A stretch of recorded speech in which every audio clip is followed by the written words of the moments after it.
Dr. King came in '63. They got junior high and high school kids to be arrested. Hundreds of them went to jail. They won.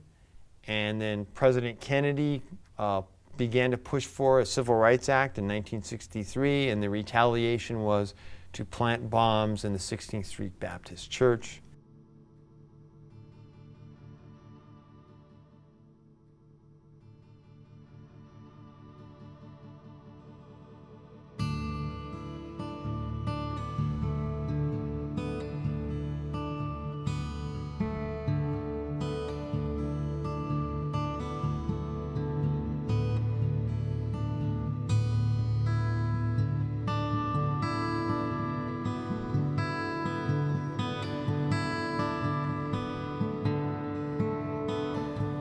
What happened on September 15th? You had 4 little girls who were in, I think they call it the basement of the church. They were in the dressing rooms or the areas of the church preparing for Sunday school. Denise McNair was 11 years old. She was the youngest of the 4. There was a phone call. All the person said was 3 minutes. In 3 minutes, huge explosion, and 4 little girls were killed. Many people were injured.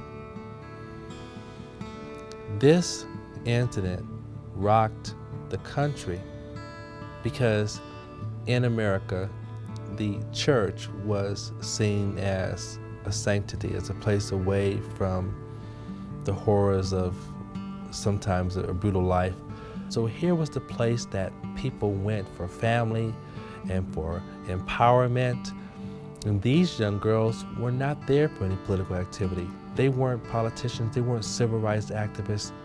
They were 4 innocent little girls.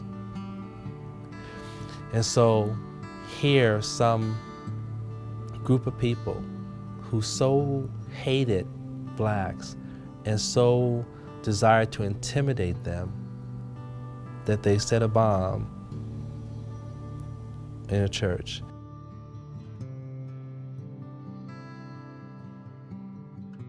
And I remember talking to Lisa McNair on my first trip. Lisa McNair is the younger sister of Denise McNair. Lisa wasn't born when Denise was killed. And I remember saying, "Lisa, where was your sister killed?" And Lisa walked with me and she pointed to the area which was the dressing room, and she says, "I think it was right there."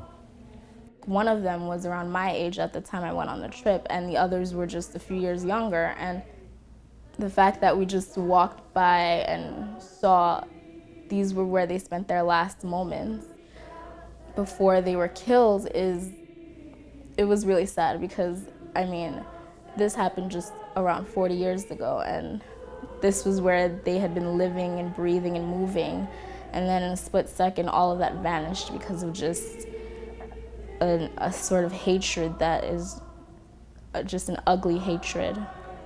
2 or 3 of those guys had escaped prosecution in prison, even though they're incredibly old now, but they have since, in just the last 5 years, prosecuted them and put them in prison for that horrible thing they did.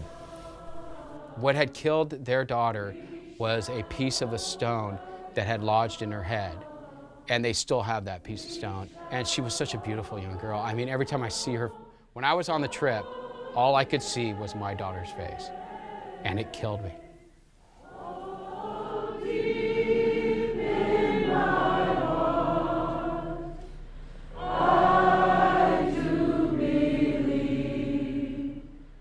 I know that my parents really enjoy sharing with the kids their experience.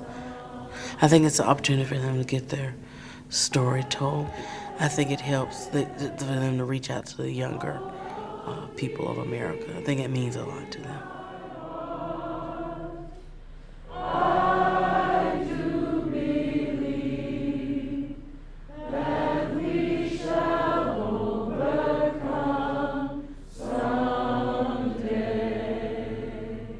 That was like the it point for me.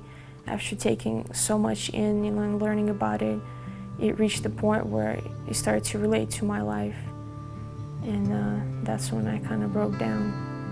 After the tears came out, I felt kind of better, kind of like a confession, I guess. You know, asking for forgiveness or whatever, for like after all the things that I've done and said and whatever, everything that I regretted prior to the trip that I've done.